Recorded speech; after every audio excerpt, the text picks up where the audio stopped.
నమస్తే, welcome to hit TV. Welcome to న్యాయ సలహాలు విత్ శ్రావ్య కట్ట. Hello ma'am.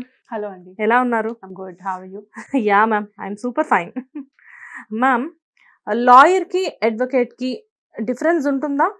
మనకి ఏదైనా సమస్య వచ్చినప్పుడు ఫస్ట్ లాయర్ దగ్గరికి వెళ్ళాలా లేకపోతే అడ్వకేట్ దగ్గరికి వెళ్ళాలా? ఓకే, సో యూజువల్లీ ఇండియాలో రెండు టర్మ్స్ ఒకటే అని అనుకుంటారు. ఓకే. రెండుకి డిఫరెన్స్ చాలా ఉంది. ఎగ్జామ్స్ సేమ్ ఉంటుంది, కాలేజ్ అంతా సేమ్, బయటకు వచ్చినా కూడా గ్రాడ్యుయేషన్ సేమ్ ఉంటుంది. కానీ డిఫరెన్స్ ఏంటంటే బేసిక్గా ఒక లాయర్కి అడ్వకేట్కి ప్రాక్టీస్ చేయొచ్చా లేదా అని చెప్పేసి స్పెసిఫై చేస్తారు.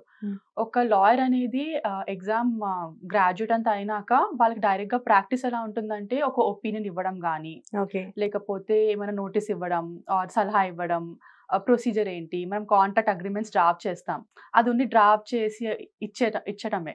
కానీ కోర్టులో వెళ్ళి ఆర్గ్యూ చేయడము, ఒక క్లయింట్ని రిప్రజెంట్ చేయడం అనేది అడ్వకేటే చేయగలుగుతారు. ఓకే. సో ఆ డిఫరెన్స్ స్పెసిఫిక్గా అయితే మాకు ఏఐబి ఎగ్జామ్ ఉంటుంది, ఆల్ ఇండియా బార్ ఎగ్జామినేషన్. ఆ ఎగ్జామినేషన్ మేము పాస్ అయితేనే మాకు ఒక క్లయింట్ని రిప్రజెంట్ చేయడానికి రైట్ ఉంటుంది. అంతవరకు మేము క్లయింట్తో మాట్లాడడం కానీ, వాళ్ళ కేసు ఫైల్ చేయడం కరెక్ట్ కాదు.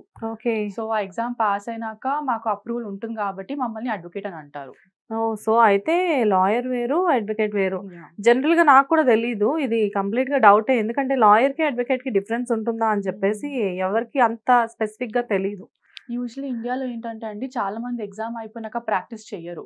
ఓకే. ఉట్టిగానే ఉంటారు, లేకపోతే ఏమైనా కంపెనీ జాయిన్ అవుతారు, ఆర్ ఒక ప్రైవేట్ కంపెనీ జాయిన్ అవుతారు. సో అలాంటి సిచ్యువేషన్స్ ఉన్నప్పుడు వాళ్ళు ఉండి సలహా ఇవ్వగలుగుతారు, కానీ రిప్రజెంటేషన్ ఇన్ కోర్ట్ మాత్రం చేయడానికి రైట్ లేదు వాళ్ళకు. వాళ్ళు అనుకుంటారు మేము కూడా advocate equivalent to practising counselling అనుకుంటారు, కానీ డిఫరెన్స్ అయితే చాలా ఉంది. సో మేము ఎగ్జామ్ రాసి కోర్టులో రిప్రజెంట్ చేస్తాం కాబట్టి మాకు ఆ రైట్స్ అన్ని ఉన్నాయి. అండ్ మాకు చాలా బార్ కౌన్సిల్ నుంచి చాలా స్పెసిఫికేషన్స్ ఉంటాయి. ఇది ఫామ్ ఫిల్అప్ చేయాలా, ఎవ్రీ 5 years మేము ఎన్ని కేసెస్ ఫైల్ చేసాము, కరెక్ట్ గా చేస్తున్నామా లేదా, మేము సరిగ్గా చేయకపోతే మా పైన కంప్లైంట్స్ కూడా ఉంటాయి. సో అలాంటివన్నీ కూడా మాకు హోల్డ్ ఉంటుంది, because liable for deficiency. General గా లాయర్ అవ్వడమే ఒక టఫ్ టాస్క్ ఇది. ఎందుకంటే ఏ లాయర్ దగ్గరికి వెళ్ళి వాళ్ళ ఇంటికి సడన్ గా వెళ్ళి చూస్తే ఇన్ని బుక్స్ ఉంటాయి, చూసి అమ్మో ఎలా చదువుతారో వీళ్ళు అనుకుంటాం. బట్ అయినా కానీ మీలా నార్మల్ గానే కనబడతారు. బట్ అదే ఒక టఫ్ అనుకుంటే మళ్ళీ దాంతో పాటు మళ్ళీ పైన చాలా చాలా మీరు హార్డ్ వర్క్ చేయాల్సి ఉంటుంది. నాలెడ్జ్ అనేది ఒక ఆస్పెక్ట్, కానీ స్కిల్ అనేది ఇంకో ఆస్పెక్ట్. రెండు కాలేజ్ నుంచి రాదు. చదువుకునే ఒక వ్యక్తి ఇంకోటి ఏంటంటే కోర్టులో ఎట్లా పర్ఫామ్ చేయాలా, ఒక క్లయింట్ కి ఎట్లా మనము జస్టిస్ ఇవ్వాలా, క్లయింట్ తో ఎట్లా మాట్లాడి, వాళ్ళు ఒకటే ఎమోషనల్ డిస్ట్రెస్ లో ఉంటారు.